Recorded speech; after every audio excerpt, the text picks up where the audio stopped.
Hey guys what's up, कैसे हैं आप सभी लोग। Welcome back to my channel एक्सपाया। सो गाइस, आज हम लोग एक नया सब्जेक्ट स्टार्ट करेंगे जिसका नाम है पर्सनालिटी डेवलपमेंट एंड कम्युनिकेशन। आज हम इसका यूनिट नंबर 1 करेंगे। चलिए बिना किसी टाइम वेस्टिंग के वीडियो को स्टार्ट करते हैं। यूनिट 1 में हमारा पहला टॉपिक है introduction to communication. Communication is a process of exchanging information, ideas, feelings and thoughts between individual और ग्रुप्स। कम्युनिकेशन हमारा एक प्रोसेस होता है जिसमें हम अपने थॉट्स को, अपने आइडियाज़ को, अपनी फीलिंग्स को एक दूसरे से एक्सचेंज करते हैं। या तो हम ये इंडिविजुअली कर सकते हैं या तो हम ये ग्रुप में भी कर सकते हैं। जैसे ग्रुप में हम बहुत सारे अपने दोस्त लोग मिलके बातें करते हैं तो वो भी कम्युनिकेशन है। हम एक दोस्त से अपने बात करते हैं या फिर एक कस्टमर से हम बात करते हैं, फिर किसी से भी हम इंडिविजुअली बात करते हैं तो वो इंडिविजुअल कम्युनिकेशन में आ जाता है। कम्युनिकेशन को हम ग्रुप में भी कर सकते हैं और इंडिविजुअली भी कर सकते हैं। सेकंड क्या है, it involves a sender, message, medium, receiver and feedback. इसमें हमारा एक सेंडर होता है जो कि मैसेज हमारा भेजता है, मैसेज होता है जो कि सेंडर के द्वारा भेजा जाता है। कुछ भी मैसेज हो सकता है, कोई भी इमोजी हो सकती है, कोई भी टेक्स्ट हो सकता है, कोई भी इंफॉर्मेशन हो सकती है, कोई भी रिपोर्ट हो सकता है, कुछ भी मैसेज हो सकता है। कोई मीडियम होता है या तो ऑनलाइन मीडियम हो सकता है। जैसे कि हम ऑनलाइन मोड या मीडियम के द्वारा हम कम्युनिकेशन कर रहे हैं, जैसे कि इंस्टाग्राम हो गया, ईमेल हो गया, ये ऑनलाइन मोड हो गया। अगर हम ये फेस टू फेस करें तो फेस टू फेस वाला मीडियम हो जाता है। रिसीवर कौन होता है? वो होता है रिसीवर जो हमारे मैसेजेस को रिसीव करने का काम करता है। एंड फीडबैक, रिसीव करने के बाद जो रिप्लाई देता है उसको हम फीडबैक कहते हैं। Communication is essential in daily life and in professional environment. Communication हमारा डेली लाइफ में और प्रोफेशनल एनवायरनमेंट में बहुत ज़्यादा इसेंशियल होता है, बहुत ज़्यादा ज़रूरी होता है। It can be verbal, non verbal, return, visual और इलेक्ट्रॉनिक। जो हमारा कम्युनिकेशन हो सकता है ये वर्बल हो सकता है, मतलब बोल रहे हैं हम किसी को तो फिर बोल रहे हैं, वर्ड्स का यूज़ कर रहे हैं, स्पीकिंग कर रहे हैं, तो ये हमारा वर्बल कम्युनिकेशन हो जाता है। अगर हम कुछ भी हम बोल नहीं रहे हैं, बस ऐसे गेस्चर्स से कर रहे हैं, तो वो हमारा नॉन वर्बल हो जाता है। अगर हम कुछ लिख के किसी को कम्युनिकेट कर रहे हैं, किसी को कुछ बता रहे हैं, तो हमारा रिटर्न हो जाता है। विजुअल, किसी को हम कुछ दिखा के बता रहे हैं तो विजुअल हो जाता है। और इलेक्ट्रॉनिक, जैसे कि ईमेल हो गया, इंस्टाग्राम पे हम जो डीएम करते हैं वो हम इलेक्ट्रॉनिक कम्युनिकेशन करते हैं। सेकंड में अब हम नीड्स फॉर कम्युनिकेशन पढ़ेंगे। पहली नीड क्या है हमारे पास? Helps individual express idea, emotion and opinions. ये इंडिविजुअल की हेल्प करता है उसके आइडियाज़ को, उसके इमोशन को, उसके ओपिनियन को सबके सामने एक्सप्रेस करने के लिए। सेकंड क्या है हमारे पास? Build the maintain relationship in society and work place. इससे हमारी सोसाइटी में और हमारे वर्क प्लेस पे रिलेशन बिल्ड होते हैं। मतलब कि हम जब किसी से बात करेंगे, किसी से कम्युनिकेशन करेंगे, तभी तो उससे हमारी रिलेशनशिप बिल्ड होगी, अच्छी रिलेशनशिप बिल्ड होगी, हमारे बीच में अंडरस्टैंडिंग आएगी। लेकिन अगर हम उससे कुछ बोल ही नहीं रहे, कम्युनिकेशन कर ही नहीं रहे, तो हमारे बीच की रिलेशनशिप मेंटेन नहीं होगी, ना ही वो बनेगी। थर्ड क्या है हमारे पास? Aids in decision making and problem solving. अगर हमारे पास कोई प्रॉब्लम है, हमारी कंपनी में कोई प्रॉब्लम है या हमें कोई डिसीजन लेना है, तो अगर हम एक दूसरे से कम्युनिकेशन नहीं करेंगे, एक दूसरे के आइडियाज़, थॉट्स नहीं लेंगे, तो मे बी हमारा डिसीजन गलत हो जाए, मे बी हम प्रॉब्लम अपनी सॉल्व ही ना कर पाएँ। तो इसमें भी हमारा कम्युनिकेशन हेल्प करता है, इसलिए हमें कम्युनिकेशन की ज़रूरत है। फोर्थ क्या है? Facilitates coordination and team work in organization. जो हमारा कम्युनिकेशन होता है ये इस चीज़ का ध्यान रखता है कि हमारे ऑर्गेनाइजेशन में कोऑर्डिनेशन हो रहा है या नहीं हो रहा है, टीम वर्क हो रहा है या नहीं हो रहा है। अगर कम्युनिकेशन नहीं होगा तो कोऑर्डिनेशन भी नहीं होगा, टीम वर्क भी नहीं होगा। क्यों? क्योंकि अगर हम किसी से बात नहीं करेंगे, हम अपने आइडियाज़ को शेयर नहीं करेंगे अपनी टीम में, किसी के साथ कोऑर्डिनेशन नहीं बनाएंगे, किसी के साथ मिलके काम नहीं करेंगे, तो हमारी ऑर्गेनाइजेशन में कुछ भी काम नहीं होगा। फिफ्थ है हमारे पास essential for leadership, negotiation and conflict resolution. अगर हमारे ऑर्गेनाइजेशन में कोई भी कॉन्फ्लिक्ट हो जाए या फिर सोसाइटी में कहीं पे भी कोई कॉन्फ्लिक्ट हो जाए या हमें कोई नेगोशिएशन करनी है या फिर लीडरशिप करनी है, तो इन तीनों जगह पे हमारा कम्युनिकेशन बहुत ज़्यादा इंपॉर्टेंट रोल प्ले करता है। अगर कम्युनिकेशन नहीं होगा तो हम ना लीडरशिप कर पाएंगे, ना नेगोशिएशन कर पाएंगे और ना ही हम कॉन्फ्लिक्ट को रिसॉल्व कर पाएंगे। सिक्स्थ है हमारे पास promotes clarity, transparency and understanding. अगर हमारा कम्युनिकेशन अच्छे से होगा तो हमारी बातों के पीछे क्लैरिटी आएगी, अंडरस्टैंडिंग आएगी और ट्रांसपेरेंसी तो रहेगी ही कि कोई किसी से झूठ तो नहीं बोल रहा, कोई किसी के साथ अनफेयर तो नहीं कर रहा, कोई किसी को चीट तो नहीं कर रहा। तो अगर हमारा कम्युनिकेशन सही रहेगा तो सब कुछ सही रहेगा। इसका थर्ड है प्रोसेस ऑफ कम्युनिकेशन। हमारा पहला प्रोसेस क्या है? सेंडर। एक सेंडर होता है जो कि हमारा मैसेज जनरेट करता है, जो आइडिया जनरेट करता है, जिसको किसी को मैसेज भेजना होता है। मैसेज भेजने वाला हमारा सेंडर होता है। एक मैसेज होता है, जो भी इंफॉर्मेशन सेंडर अपने दोस्त को या फिर रिसीवर को भेजना चाहता है उसे हम मैसेज कहते हैं। इनकोडिंग क्या होती है? वो जो मैसेज है, जो इन्फॉर्मेशन है, जो सेंडर भेजना चाहता है, वो डायरेक्ट अपने दिमाग से तो भेज नहीं देगा कि दिमाग टू दिमाग कम्युनिकेशन कर ले, ऐसा नहीं हो सकता।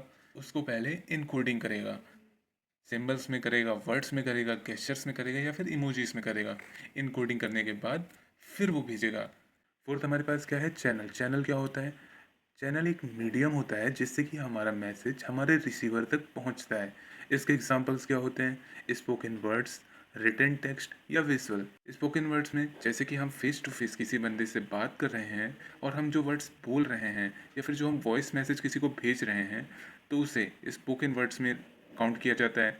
रिटन टेक्स्ट, जो हम चैटिंग करते हैं, जो मैसेज हम भेजते हैं, उसको रिटन टेक्स्ट कहते हैं। अगर हम किसी को वीडियो, फोटो या ऑडियो, वीडियो या फोटो भेजते हैं तो उसको हम विजुअल्स कहते हैं। यही तीन हमारे मीडियम होते हैं मैसेज को ट्रांसफ़र करने के लिए। फिफ्थ हमारे पास क्या है? Receiver, the person for whom the message is intended. Receiver वो होता है, सेंडर ने जिसको अपने दोस्त को मैसेज भेजा है तो उसका दोस्त रिसीवर हो गया। मुझे मैसेज भेजा है तो मैं रिसीवर हो गया। रिसीवर को हम डिकोडर भी कहेंगे। क्यों? क्योंकि जो भी सेंडर ने अपने मैसेज इनकोड किया है वो उसे डिकोड करके उसे समझेगा। डिकोडिंग में होता है मतलब कि जो भी उसके सिंबल्स, मैसेज, टेक्स्ट, वर्ड जो भी उसने इनकोड करके भेजा है, इसको ये रिसीवर हमारा समझ लेगा। ठीक है। उसके बाद फीडबैक में क्या होगा? फीडबैक जब उसका रिस्पॉन्स करेगा उस मैसेज का, फिर उसको हम फीडबैक कहते हैं। नॉइस क्या होता है? कोई भी डिस्टर्बेंस, कोई भी बैरियर जो कि हमारे कम्युनिकेशन को डिस्टर्ब कर रहा है। या तो ये टेक्निकल इशू हो सकता है, या तो डिस्ट्रैक्शन हो सकता है, नॉइज़ हो सकता है हमारी सराउंडिंग्स की, या तो डिफरेंट लैंग्वेजेस का बैरियर हो सकता है। ठीक है, तो इसे हम नॉइज़ कहते हैं। फोर्थ है हमारे पास written communication. Involves the use of written symbols such as letter, email, memos, reports. इसमें हम जो भी कम्युनिकेशन करेंगे वो रिटन मेथड के थ्रू करेंगे। इसमें हम सिंबल्स यूज़ करेंगे, लेटर्स यूज़ करेंगे, जैसे कि ईमेल्स हो गए, मेमोज हो गए, रिपोर्ट्स हो गई। तो ये हमारे रिटन कम्युनिकेशन के पार्ट्स हैं। Second, useful for maintaining a permanent record. अगर हमें परमानेंट रिकॉर्ड बनाने हैं कि किसी ने हमें कोई मैसेज भेजा और हमें वो परमानेंट रिकॉर्ड बनाना है, रखना है एक जगह संभाल के, तो रिटन कम्युनिकेशन बहुत ज़्यादा हेल्पफुल होते हैं क्योंकि हम इसको संभाल के एक जगह परमानेंट रख सकते हैं। थर्ड है हमारे पास allow time to think and edit before sending. ये हमें मैसेज भेजने से पहले सोचने समझने का और एडिट करने का टाइम देते हैं कि हम क्या भेजना चाहते हैं, कि हमने कुछ गलत तो नहीं भेजा या फिर हम कुछ मिस्टेक तो नहीं कर रहे हैं। हम पूरा सोच वोच के एडिट वेडिट करके इनमें मैसेज भेज सकते हैं। Suitable for official, formal and legal communication. मतलब जितने भी ऑफिशियल होते हैं, फॉर्मल होते हैं, लीगल कम्युनिकेशन होते हैं, उनके लिए सबसे बेस्ट होता है। ठीक है। Can be slow and lakhs immediate feedback. हाँ, थोड़ा स्लो होता है क्योंकि इमीडिएट कोई भी फीडबैक नहीं देता, क्योंकि सब ईमेल ऑन करके तो बैठे नहीं होते, सब व्हाट्सएप ऑन करके तो बैठे नहीं होते। इस वजह से फीडबैक मिलने में थोड़ा टाइम लगता है। फिफ्थ है हमारे पास verbal communication. Involves spoken words either face to face और थ्रू डिवाइस लाइक फ़ोन। इसमें हम अपने स्पोकन वर्ड्स के थ्रू कम्युनिकेशन करते हैं। ठीक है।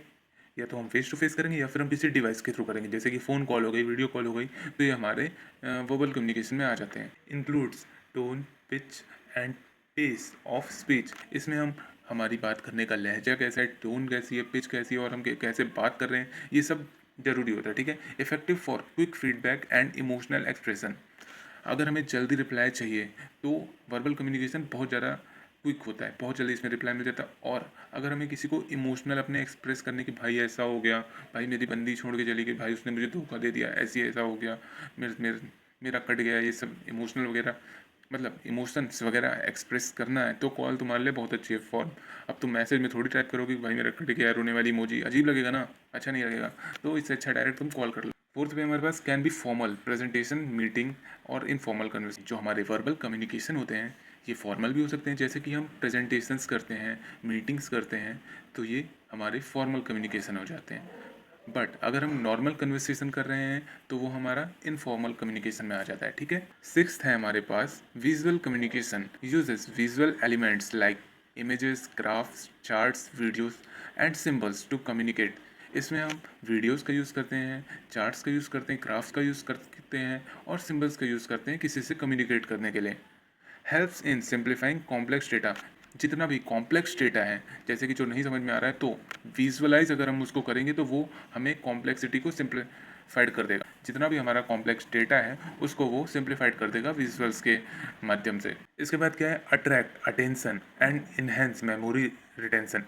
जितना भी विजुअल कम्युनिकेशन होता है, विजुअल चीज़ें हैं वो हमें अट्रैक्ट करती हैं, वो अटेंशन हमारा लेती हैं और हमारा दिमाग उन्हें ज़्यादा देर तक स्टोर कर सकता है, रिटेन करके रख सकता है हमारी मेमोरी। पता है कैसे? अगर आप अभी कोई मूवी देख के आओ थिएटर में तो आप पूरी मूवी रट लोगे, पूरी एक एक डायलॉग रट लोगे, लेकिन अगर आप सिर्फ न्यूज़पेपर पढ़ रहे हो, पूरी फिल्म की स्क्रिप्ट पढ़ ली हो, तब भी आपको कुछ समझ में नहीं आएगा। क्यों? क्योंकि उसमें विजुअल्स नहीं है। ठीक है। Common in advertisement, presentations, educational content and reports. जो हमारा विजुअल कंटेंट होता है ये कॉमनली एडवर्टाइजमेंट्स में यूज़ होता है, प्रेजेंटेशंस में यूज़ होता है और एजुकेशनल कंटेंट में यूज़ होता है। क्यों एजुकेशनल में यूज़ होता है? अगर हम आपको दिखा के पढ़ाएंगे नहीं, सिर्फ बोलते रहेंगे, तो आपको समझ में आएगा? नहीं आएगा ना। और ये हमारा रिपोर्ट्स में भी यूज़ होता है। सेवेंथ हमारे पास है साइंस, सिग्नल एंड सिंबल्स। इसका पहला हम देखेंगे science. Naturally occurring indicators. Example, smoke indicates fire, dark clouds indicates rain. ठीक है। तो इसमें क्या है, कुछ नेचुरली इंडिकेटर्स होते हैं जो कि हमें पहले ही साइन दे देते हैं कोई भी चीज़ होने से पहले। जैसे कि अगर स्मोक कहीं पे हमें दिख रहा है तो हम समझ जाते हैं, हमारा दिमाग चल जाता है कि कहीं पे आग लगी है। अगर हमें काले बादल दिख जाते हैं तब भी हम समझ जाते हैं कि बारिश होने वाली है, बारिश होगी। ठीक है। तो इसे हम कहते हैं साइंस। सेकंड क्या है, signals, man made indicators to convey a message. जैसे कि ट्रैफिक लाइट्स, सिरेंस। जो हमारे सिग्नल्स होते हैं ये मैन मेड इंडिकेटर्स होते हैं। साइंस हमारे नेचुरली इंडिकेटर्स थे, सिग्नल्स हमारे मैन मेड इंडिकेटर्स होते हैं। जैसे कि ट्रैफिक लाइट अगर रेड हुई तो गाड़ी रुक जाएंगी, ग्रीन हुई तो गाड़ी चली जाएंगी, इस टाइप का। ठीक है। तो ये भी हमारा एक तरह से कम्युनिकेशन ही है। थर्ड है हमारे पास सिंबल्स, ऑब्जेक्ट्स और images that represent broader meaning. Heart for love, dove for peace. जैसे कि इसमें हम किसी भी ऑब्जेक्ट को, किसी भी इमेज को रिप्रेजेंट कर देते हैं किसी ब्रॉडर मीनिंग से। जैसे कि अगर कभी भी कोई भी तुमको हार्ट का इमोजी भेज दे तो उसका मतलब होता है लव।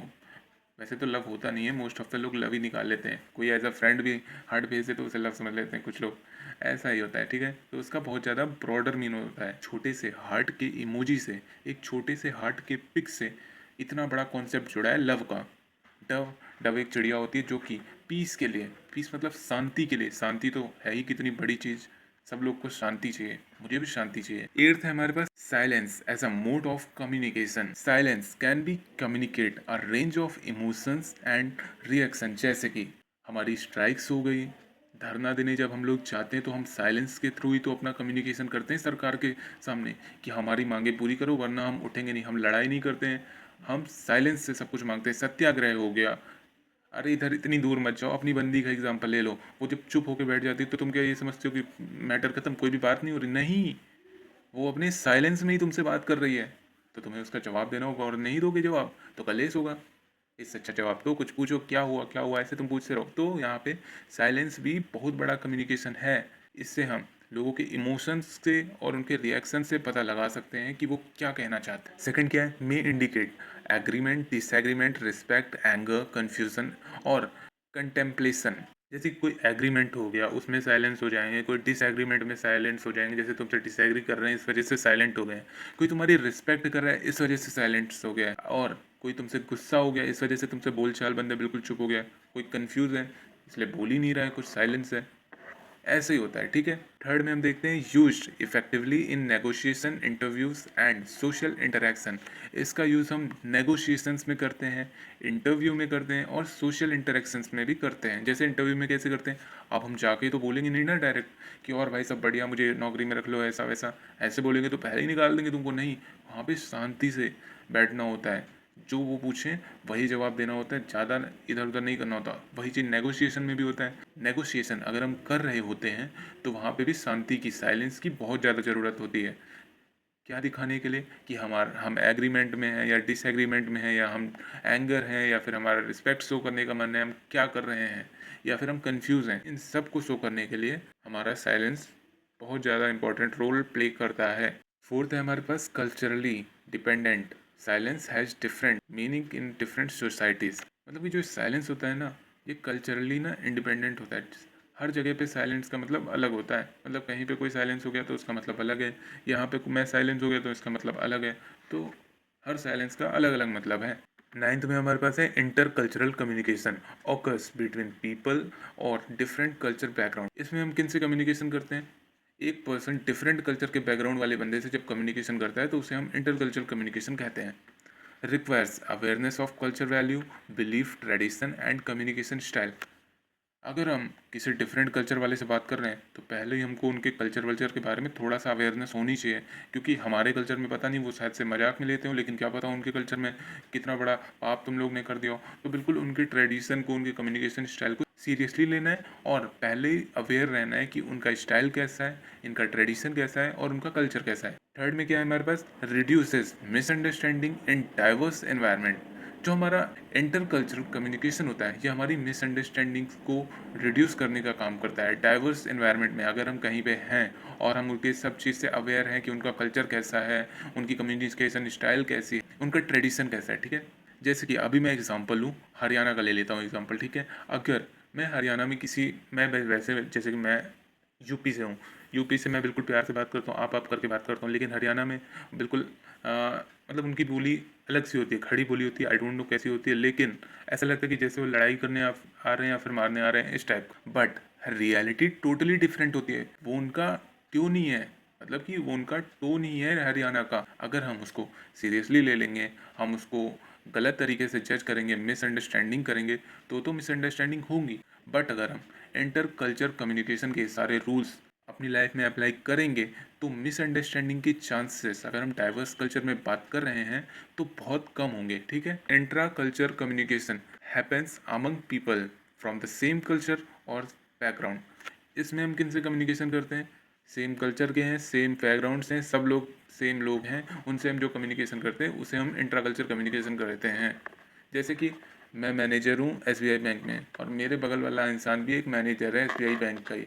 हम लोग सेम बैकग्राउंड से हैं, हम लोग सेम कल्चर से हैं, हमारा जो कम्युनिकेशन होगा उसे हम इंट्रा कल्चर कम्युनिकेशन कहेंगे, ठीक है। सेकंड क्या है हमारे पास? Easier to understand due to shared language, value and social norms. हमारे लिए अंडरस्टैंड करना एक दूसरे को बहुत ज़्यादा इजी हो जाता है इसमें। क्यों? क्योंकि वो भी लखनऊ से है, मैं भी लखनऊ से हैं, दोनों लोग आप करके बात कर रहे हैं, दोनों की सोशल वैल्यू सेम है, सोशल नॉर्म्स सेम है, लैंग्वेज सेम है, तो फिर इससे जो हमारी अंडरस्टैंडिंग होगी वो इंक्रीज होगी। Less risk of miscommunication and cultural barrier. अब उनका कल्चर भी अलग नहीं है, मेरा कल्चर भी अलग नहीं है, सेम कल्चर है तो कल्चरल बैरियर हट गया और लैंग्वेज भी हमारी सेम है तो मिसकम्युनिकेशन होने का तो चांस ही नहीं बनता। अब अगर सामने वाला बंदा सोच ही ले कि मुझे मिसकम्युनिकेशन ही करना है, गलत ही समझना है इसको, तो तुम कुछ भी कर लो वो गलत ही समझेगा। बट इसमें कुछ भी मिसकम्युनिकेशन नहीं होता है। 11th में हमारे पास cross culture communication involves comparing how different cultures communicate. ये कंपेयर करते हैं कि कैसे डिफरेंट डिफरेंट कल्चर्स के लोग कम्युनिकेट करते हैं, ठीक है।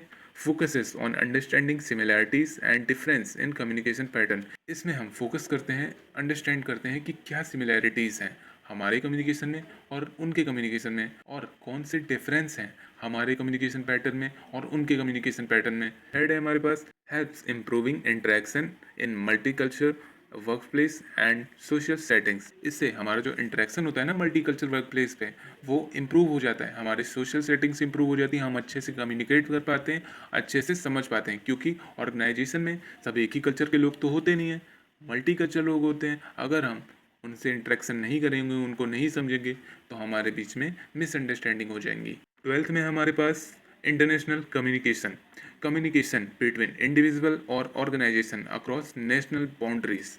इसमें क्या होता है हमारे पास? एक इंडिविजुअल होता है, एक ऑर्गेनाइजेशन होता है, वो जब कम्युनिकेट करते हैं अक्रॉस नेशनल बाउंड्री, मतलब कि इंटरनेशनल लेवल पे जो कम्युनिकेशन करते हैं उसको हम इंटरनेशनल कम्युनिकेशन कहते हैं। Used in diplomacy, multinational businesses and international media. ये हमारा जो है डिप्लोमेसी में यूज़ होता है, मल्टीनेशनल बिजनेसेस में जो एमएनसी कंपनीज होती हैं उसमें यूज़ होता है, और इंटरनेशनल मीडिया में जो मीडिया वाले होते हैं, जर्नलिस्ट होते हैं, उनके बीच में होता है, ठीक है। Influenced by language difference, time zones and cultural diversity. इसमें हमारी लैंग्वेज डिफरेंस होती है, टाइम जोन डिफरेंट होता है और हमारी कल्चरल डाइवर्सिटी भी डिफरेंट होती है, इसलिए ये हमें इन्फ्लुएंस करता है कि हम अच्छे से बात करें। फोर्थ क्या है? Requires formal, respectful and standardize practices. हमारा ये रिक्वायर्ड है कि हम फॉर्मल कम्युनिकेशन करें, रिस्पेक्टफुल मैनर में हो, फॉर्मली हो, और स्टैंडर्डाइज प्रैक्टिस हम करें, उनके सामने स्टैंडर्ड बन के रहें, ज़्यादा छपरी उपरी ना बने, ठीक है। 13 हमारे पास क्या है, communication through questionnaire, a method of collecting data और फीडबैक इन रिटन फॉर्म। इस मेथड में हम डेटा को कलेक्ट करते हैं रिटन फीडबैक फॉर्म्स के माध्यम से, मतलब कि जो भी हमारे लोग ने हमको फीडबैक दिए हैं उससे हम डेटा को कलेक्ट करेंगे। Used in service, research and assessment. जब भी हम कोई सर्वे कर रहे होते हैं, रिसर्च कर रहे होते हैं, असेसमेंट कर रहे होते हैं, तो वहाँ पे ये यूज़ किया जाता है। थर्ड में क्या है, can be open ended descriptive answer और क्लोज्ड एंडेड मल्टीपल चॉइस। इसमें जो ओपन एंडेड होता है उसमें तुम कितना भी कुछ भी जो तुम्हें सुझाव देना है तुम दे सकते हो, और जो क्लोज्ड एंडेड होता है इसमें हम पहले से डिसाइड कर लेते हैं 4 चीज़ें या उससे ज़्यादा चीज़ें कि ये इनके अंदर से ही होगा, मल्टीपल चॉइस। तो जो हमारा कंज्यूमर है, जो हमारा जिनके साथ हम सर्वे कर रहे हैं, वो उन्हीं में से एक सिलेक्ट करके देगा, उसे हम कहते हैं क्लोज एंडेड। इसके बाद हमारे पास क्या है, एंश्योर सिस्टमैटिक डेटा कलेक्शन। इसमें हम इंश्योर करते हैं कि जो डेटा कलेक्ट हो रहा हो वो सिस्टमैटिक हो, इधर उधर नहीं होना चाहिए कि इस वाले नंबर के आदमी ने ये डेटा दिया है तो हमने इसको उधर डाल दिया है, तो ऐसा बिल्कुल नहीं होना चाहिए। सिस्टमेटिक अरेंजमेंट होना चाहिए। Important in market research, academic research and employees feedback. अगर हम मार्केट में कोई रिसर्च कर रहे हैं कि कौन सा प्रोडक्ट हमें लॉन्च करना चाहिए या फिर कुछ भी, तो उसके लिए ये बहुत इंपॉर्टेंट है। एकेडमिक में हम अगर रिसर्च कर रहे हैं कि हमें एजुकेशन पॉलिसी कैसी लानी चाहिए, तो उसमें भी बहुत ज़्यादा इंपॉर्टेंट है। और अगर हमें एम्प्लॉयज़ की फीडबैक चाहिए कि ऑर्गेनाइजेशन में कोई दिक्कत तो नहीं आ रही, सैलरी वगैरह ठीक है, जब ये समय मैं उनसे पूछ रहा हूँ, तो यहाँ पे भी हमारा क्वेश्चनर फीडबैक फॉर्म बहुत हेल्पफुल होता है। 14th है हमारे पास business letter writing, a formal method of written communication used in professional settings. ये एक हमारा फॉर्मल मेथड होता है रिटन कम्युनिकेशन का, जो कि हमारी प्रोफेशनल जगह पे यूज़ होता है, ठीक है। इसे हम कहते हैं business letter. Types included inquiry letter, complain letter, offer letter and application letter. जो हमारे बिजनेस लेटर्स के टाइप्स होते हैं, पहला होता है इंक्वायरी लेटर, अगर हमें किसी चीज़ की इंक्वायरी करनी है कि यहाँ पे वैकेंसी खाली है या नहीं खाली है। कंप्लेन लेटर कि पानी सही से नहीं आ रहा, ये कंप्लेन करूँगा मैं ऊपर। ऑफर लेटर, अगर हम किसी को नौकरी दे रहे हैं, ऑफर दे रहे हैं, तो उसे हम ऑफर लेटर कहते हैं। एप्लीकेशन लेटर, हम कहीं पे नौकरी के लिए अप्लाई कर रहे हैं तो उसे हम एप्लीकेशन लेटर कहते हैं, ठीक है। Must follow a specific structure, sender's address, date, receiver's address, subject, salutation, body, closing and signature. इसमें भी हमारा एक स्पेसिफिक पैटर्न होता है। पहले हमारा सेंडर का एड्रेस आएगा, फिर डेट आएगी, फिर रिसीवर का एड्रेस आएगा, फिर सब्जेक्ट आएगा, फिर हम उनको सैल्यूटेशन देंगे, उनको मतलब कि उनका सम्मान करेंगे थोड़ा, फिर बॉडी लिखेंगे नीचे और उसके बाद क्लोजिंग कर देंगे एंड नीचे अपना सिग्नेचर डाल देंगे, ठीक है। इसके बाद हमारे पास है language should be formal, clear and concise. जो हमारी लैंग्वेज होगी हमारे बिजनेस लेटर में, वो हमारी फॉर्मल होगी, क्लियर होगी एंड कंसाइज होगी। Helps in documentation and maintaining professional relationship. ये हमारा डॉक्यूमेंटेशन में हेल्प कर और प्रोफेशनल रिलेशनशिप्स को मेंटेन करने में हेल्प करता है। 15th हमारे पास क्या है, electronic communication. Use of electronic means a send message, example email, social media, SMS, video calls. जो भी हम मैसेज इलेक्ट्रॉनिक मीडिया की हेल्प से भेजते हैं, जैसे कि ईमेल हो गया, सोशल मीडिया हो गई, एसएमएस हो गया, वीडियो कॉल हो गया, उसे हम इलेक्ट्रॉनिक कम्युनिकेशन कहते हैं। जैसे अब इसमें सेकंड क्या है, fast, efficient and widely used in professional and personal communication. ये हमारा फास्ट होता है, एफिशिएंट होता है। एफिशिएंट मतलब कॉस्ट कम लगती है, टाइम कम लगता है, और कहीं पे भी हम इसको भेज सकते हैं। वाइडली अवेलेबल होता है, प्रोफेशनल कम्युनिकेशन के लिए भी हम इसको यूज़ करते हैं और पर्सनल कम्युनिकेशन के लिए भी हम इसको यूज़ करते हैं। थर्ड क्या है हमारे पास, allow real time exchange and multimedia uses, image, files, videos. जो हमारी इलेक्ट्रॉनिक कम्युनिकेशन होती है वो हमें रियल टाइम एक्सचेंज को अलाउ करती है। जैसे कि हमें तुरंत कोई नोट्स चाहिए, किसी से कोई वीडियो चाहिए, हमें उसको भेजना है तो तुरंत वो हो जाता है। मल्टीमीडिया यूजेस के लिए बहुत ज़्यादा ये अच्छी है, जैसे कि किसी एक ही प्लेटफॉर्म पे सब कुछ सेंड कर देना। जैसे कि ईमेल होता है, वहाँ पे हम इमेज भी भेज सकते हैं, फाइल भी भेज सकते हैं, वीडियो भी भेज सकते हैं, तो इसीलिए हम इसको रियल टाइम एक्सचेंज कहते हैं। इसके बाद क्या हमारे पास, risk of miscommunication due to lack of tone and body language. इसमें हमारे पास रिस्क होता है मिसकम्युनिकेशन का, क्योंकि हम इसमें ना ही हम अपना बॉडी लैंग्वेज दिखा पाते हैं, ना ही हम अपना टोन दिखा पाते हैं। सिर्फ हमारे टेक्स्ट जाते हैं, हमारी मैसेजेस जाते हैं। जैसे कि मेरा ब्रेकअप हो गया है लेकिन मैं बहुत ज़्यादा दुखी हूँ, लेकिन मेरे मैसेज से थोड़ी दिख रहा है मेरी बंदी को, नहीं दिख रहा, बिल्कुल नहीं दिख रहा, किसी की भी बंदी को नहीं दिख रहा। तो फिर उसी को वो वहाँ पे मिसकम्युनिकेशन ले लेती है कि नहीं ये बंदा मज़े में है, बहुत ज़्यादा खुश है, ऐसा है ऐसा है। तो यही होता है हमारा सबसे बड़ा बैरियर इलेक्ट्रॉनिक कम्युनिकेशन का, कि हमारी फीलिंग्स सामने वाले के पास जा ही नहीं पाती, मिसकम्युनिकेशन हो जाता है। इसके बाद क्या हमारे पास, requires digital literacy and etiquettes. Digital literacy बहुत ज़्यादा ज़रूरी है, मतलब डिजिटल चीज़ों को यूज़ करना आना चाहिए, और एटिकेट्स होनी चाहिए, कैसे बात करते हैं कैसे नहीं करते हैं, ठीक है। और डिजिटल लिटरेसी इसलिए होनी चाहिए कि कहीं तुमको करनी है वॉइस कॉल और लग गई वीडियो कॉल, और तुम कहीं और पे हो जहाँ तुम्हें नहीं होना चाहिए उस वक्त, तो फिर इस वजह से तुमको डिजिटल चैनल्स की लिटरेसी होनी चाहिए। सो गाइस, हमारा पर्सनालिटी डेवलपमेंट एंड कम्युनिकेशन के यूनिट 1 में इतना ही था। हमारा यूनिट 1 इतने में ख़त्म हो गया है। आई होप आपको वीडियो अच्छी लगी हो। अगर आपको वीडियो अच्छी लगी तो please like share and subscribe my